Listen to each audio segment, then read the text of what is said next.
very first one of the day. A very good matchup where we can see Blacklist International going up against Red Canids, where again, Red Canids, they have a lot of potential. I do want to see them do very well in M3. But as of right now, Blacklist International is a very big wall for them to hurdle. Gideon, for people who are watching this for the first time, this might seem like a silly question, but I think a lot of people would be interested to hear your opinion. So, Blacklist International, they have got a gap in between all their games, but for instance, BDL, they're playing a match after each other. Is that an advantage or a disadvantage in your opinion? Well, look, a lot of teams have different play styles, you know? Not one simple formula works for everybody. Everybody has different needs, and the same goes for these teams. Blacklist International, they could be a team that works off of a lot of momentum, you know? Give us more and more games, put them all in one shot, and we'll get better progressively. Or sometimes they need to, you know, take a break, slow down, and then continue to progress. I think, you know, for that specific question, BDL and Malvinas Gaming, I'm both worried for them because we don't know whether they're momentum-based or do they need that break to succeed.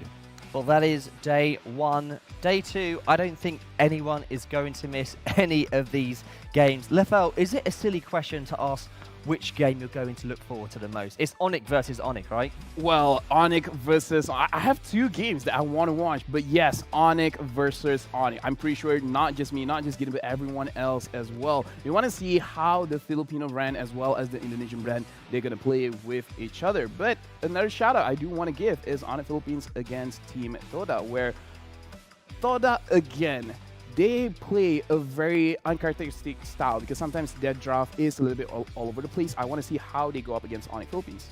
Gideon, which game do you think will be over the quickest? So many strong teams in this. If you had to predict one game that would be over the fastest, which one would you go for?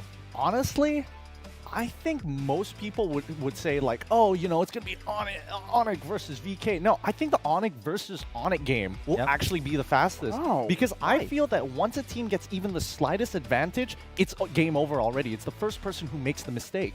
Raw. Interesting theory there. We shall see. That is day two. Some absolutely fantastic matches on.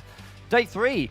Still got some fantastic ones. Ooh. This is the unpredictable group we mentioned earlier. So many interesting matches. Yeah. Lefel, which one do you think is the highlight for that group? Okay, so a lot of people are interested in EVOS games, but I want to see the very last game over there. See you soon going up against BTK, where both of these teams, they like to play aggressive. Again, BTK looks so strong in NA, and See You Soon has been getting a lot of games from MPL teams. So I think BTK and See You Soon, that's the last match of the day. That is the match that I want to see. So Gideon, a lot of people might say this looks like the easiest group so far. Would you agree or disagree with that statement? Honestly, unless you are an EVOS SG fan, I would totally agree that, you know, EVOS SG has the highest chance of getting into the upper brackets without too much, unless they really drop the ball. I'm so excited because this is one of those situations where it's whether you want Ice versus Fire in the EVOS versus SYS matchup or the Fire versus Fire matchup, which is SYS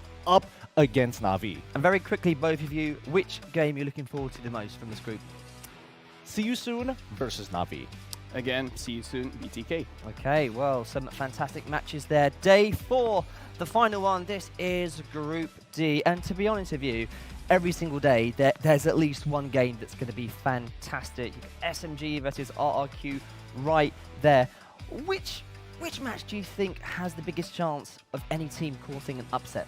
Okay, so personally for me, I do believe that SMG going up against RSG, the third match of the day, there is a possible upset because again, SMG are the champions. RSG, they're not the champions of their own region, but again, I feel like RSG could actually take the game off of SMG because even they said during their interview where they're most afraid of themselves not being able to catch up with the meta, not being able to catch up with Singapore. Gideon, this group here, Group D, GX, right. GX squad, we spoke to them earlier. What do you think their chances are of getting out of this group looking at those matches? Look, the most logical reasoning that we can see here is that since we don't have a lot of information off of GX, it's likely that most people will assume that they wouldn't be able to take a game from either RSG, RRQ, or even SMG. But that's the big problem here.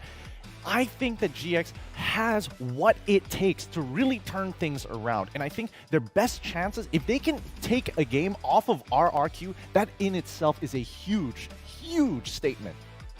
Well, guys, it's been an amazing draw. I just want to say thank you for drawing Onic versus Onic. Social distance high five. You know it, Be brother. great. Yes, and you guys must be extremely excited, right, for this? Yeah, on a scale of 1 to 10, I 19. 20 for you? Easily, no problem. Not even a question asked. Well, these guys are excited. I'm excited. I'm sure you guys are extremely excited. Thank you once again to all 16 teams and, of course, to our